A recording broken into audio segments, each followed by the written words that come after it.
Hello, hello. I am here to share with you a strategy for what to do when balls are dropping on your team. If you have an online business, and whether it's just you in the business or maybe you have one or multiple team members, it's really important that when something goes wrong and things aren't done as they're supposed to be done, that you ask yourself a series of questions so that it's not repeated again in the future. Now, I know that when there's a lot of things going on in your business, it can feel like a lot to juggle and manage, but I have three simple questions for you to think about every time something goes wrong in your business that will enable you to improve your business and to easily make it so that this problem doesn't happen again. So if an issue arises, which, let's be real, it happens, right? We're all human.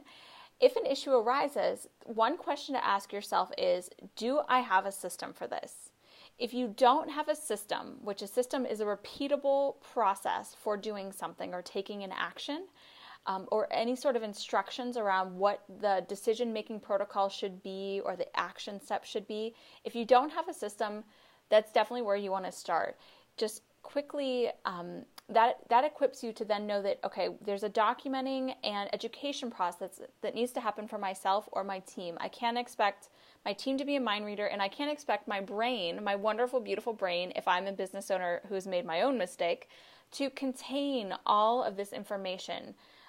Our brains are like jars, right? Imagine how many marbles, thoughts, and pieces of information you have to keep inside your jar.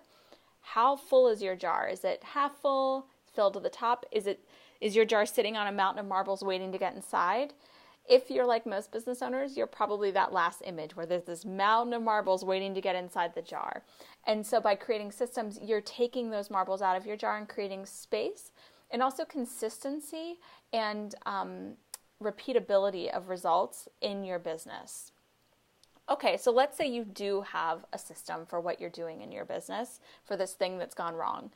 Take a look at the system and say, is the system correct? Is it up to date?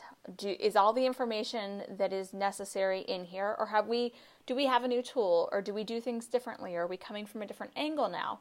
And make the necessary adjustments to your operations manual, to your Asana processes, the documented processes that you have in Asana, or maybe just to your standard operating protocol. That needs to be communicated to your team, as well as in a place you need a trigger to remind you that you need to take an action in a different way if it's something you've been doing for 5 years and you're suddenly having to do it differently.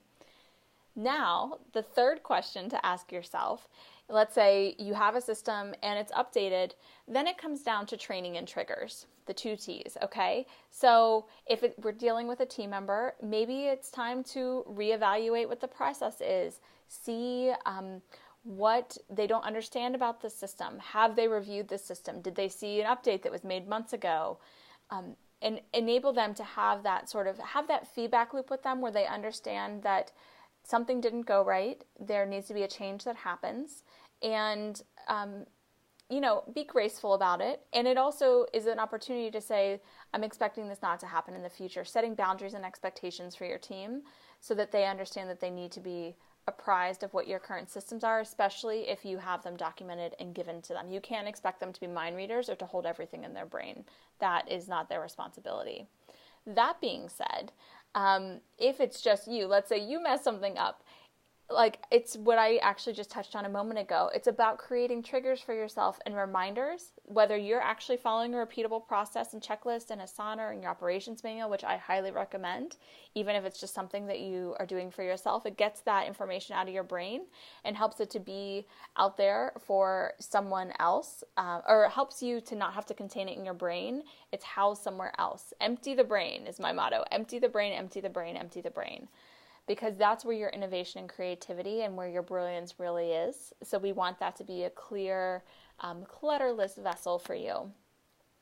Now, if it's something that you need to do differently that you haven't done in the past, or it's a new thing that you're doing, it's important to find ways to create triggers for yourself. How are you going to remember to take this action? How are you going to remember to do it differently?